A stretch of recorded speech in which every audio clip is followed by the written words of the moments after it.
Oi pessoal, tudo bem? Aqui é o professor Christian e estou aqui para fazer mais um vídeo político sobre os acontecimentos do Brasil, né? Da política brasileira, do governo brasileiro, governo Bolsonaro. Bom, gente, eu quero falar, depois da tempestade aí da Globo, com ataques que continuam, mas agora mais leves, né, quase que diários, quase não, diários, contra o presidente Bolsonaro, e esse embate que aconteceu dos militares, vamos dizer, do governo com o STF, né, na questão que começou ali com a tentativa de nomeação do Ramagem, né, e a demissão do Valeixo, e aí o desentendimento do Moro com o Bolsonaro. E ele, é claro, queridinho da Globo e da CIA e dos Estados Unidos, então isso causou uma celeuma no país para derrubar mesmo o presidente, e eu precisei me posicionar e dizer que sou contra impeachment e fábricas de impeachment, né, de oportunismos, de golpismos que esse país tem vem fazendo, vem sofrendo sucessivamente, né? Não é santificar o governo Bolsonaro, não é nada disso, a questão ali era emergencial. Eu, como um brisolista, né, e ele estava num confronto com a Rede Globo, com o STF, né, a parte golpista do STF, e com o Moro, que é um infiltrado da CIA para destruir o país. Então eu não podia deixar de me posicionar a favor dessa questão. Mas a questão, falando aí, mas o governo Bolsonaro é um caos, né? E eu hoje ouvi o Brito, Fernando Brito, do Tijolaço, né?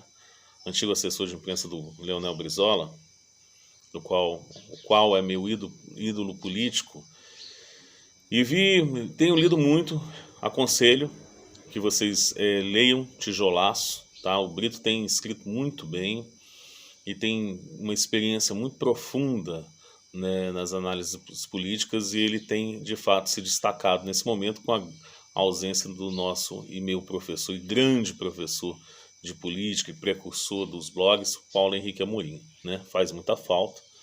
A gente até achou que o Glenn do The Intercept fosse meio que assumir esse espaço, mas o Glenn deu uma sumida, né?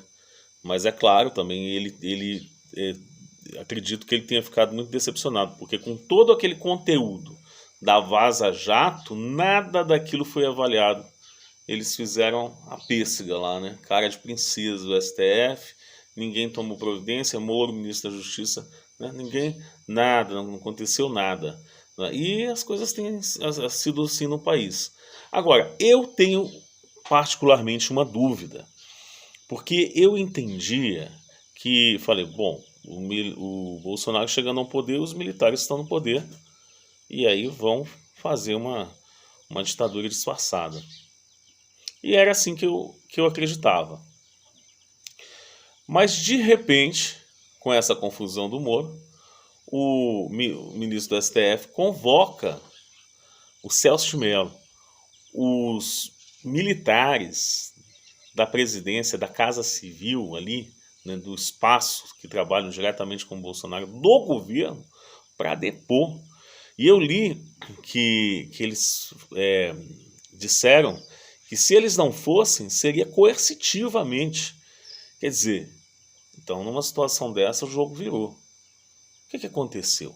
Porque o Dias Toffoli tinha um cara que era assessor dele, que o Henrique Amorim, que aqueles jornalistas mais aprofundados diziam ser uma espécie de interventor, para que o Lula só saísse da cadeia, né, e não tivesse nenhum problema social, garantindo a eleição de quem eles escolheram. Quer dizer, não tinha o neoliberal, como eu falei, que poderia ser o Alckmin ou qualquer outro, vai Bolsonaro mesmo, vamos garantir toda a segurança. E aí é claro que os militares já estavam presentes nesse processo, né, que faz parte desse processo fizeram parte desse processo desde também a queda da Dilma. É claro que eles garantiram essa dita ordem para que esse processo se desse com naturalidade, sem risco de uma guerra civil, de comoção social, né? Isso é claro. Mas, de repente, aquele superpoder, quando vai depor lá na Polícia Federal, acaba. Né? Vocês acham que os militares da época, da década de 60, da ditadura militar, ia depor debaixo de vara? Jamais. Então alguma coisa aconteceu nesse momento, com a queda do Moro, que o STF passou a dividir o poder com os militares. Ele passou a ter poder. Tanto que questionou o governo diretamente, né? Diretamente os militares do governo, dessa questão aí do Bolsonaro indicar o Ramagem em proveito próprio, em defesa da família, né? Mas assim, eu imaginava, porque a história da ditadura militar, dos militares que ocuparam o poder, eram coronéis assim muito sisudos, muito respeitáveis, muito sérios. E você de fato teve um desenvolvimento econômico, do qual Delfim Neto fez parte, sendo ministro da Economia.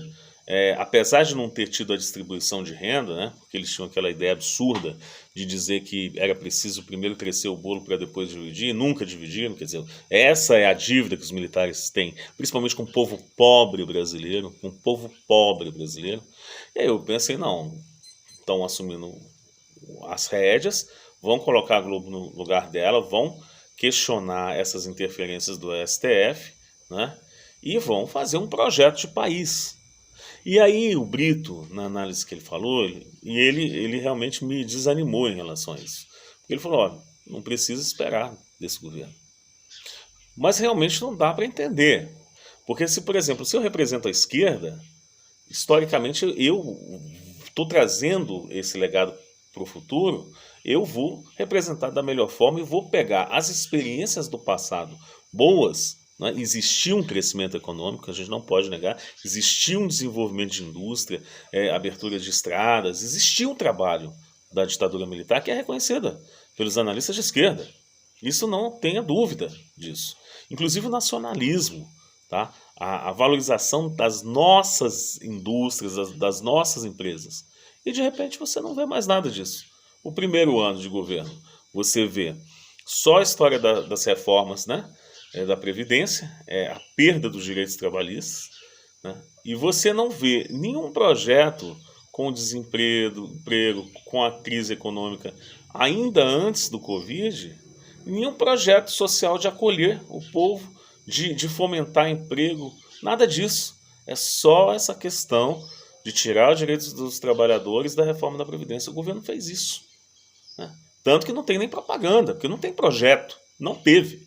Então aí você imagina, não, entrou numa barra dura, num momento de transição de golpe, estava sem as rédeas. Mandou o Moro embora, que era o interventor, agora vai tomar as rédeas.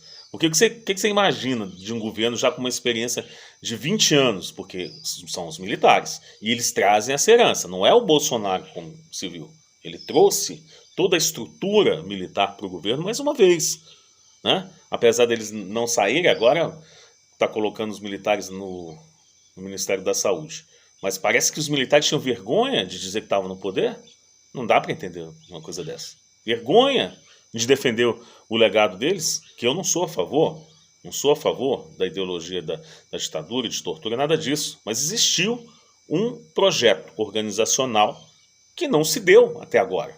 Então você imagina, não, a gente teve todas essas crises, todos esses problemas, a gente vai se reunir, os militares, com o poder, né, que comanda o país, e vamos sair dali, daquela sala, com um projeto de nação, para criação de emprego, para diminuição da pobreza, para crescimento econômico do país após essa tragédia do Covid. E aí é o que a gente está esperando. Só que num caso emergencial desse, né, a gente sente falta, o povo brasileiro sente falta de uma liderança para poder ficar tranquilo, tranquilizar, porque a gente está vivendo uma tragédia. né, que poderia ser minimizada, e é importante que seja minimizada. Aí você, ainda, além da tragédia, tem que lidar com todas essas crises, né, de disputa de poder nesse momento. E a culpa é dos dois lados. Você tem a disputa de poder fomentada pelos golpistas, é parte do STF, Globo e Moro, e você tem a inoperância do governo, né, que vai indo cansa, porque você fala, cadê esse governo? Cadê o projeto do governo? Só as besteiras que fala, que entra em crise, parece que não está preocupado com as pessoas, né? E de fato tem os zumbis dos nazifascistas bolsonaristas, esses que falam as loucuras de sair até sem máscara para se contaminar, e aí você pergunta, cadê os mortos? E os mortos que já morreram? Os que vão morrer, os mais velhos, os comórbidos? Não responde. Não responde. Tem gente deles que foram para as passeatas morrendo. E eles não respondem, né? Então um processo psíquico já, criado por essa questão. Então assim, o Brito de fato me entristeceu, mas ele me colocou nessa realidade, né? Porque assim, de fato, os bolsonaristas não têm condição de pedir nada, que eles não têm consciência disso, esses da rua. Mas assim, o povo brasileiro, o povo pobre brasileiro, e eu como cidadão brasileiro, a gente pode exigir. Militares, governo Bolsonaro, vocês têm uma dívida com o povo pobre brasileiro. Os militares têm essa dívida. Agora é a hora de dividir o bolo que cresceu na época da ditadura. Obrigado.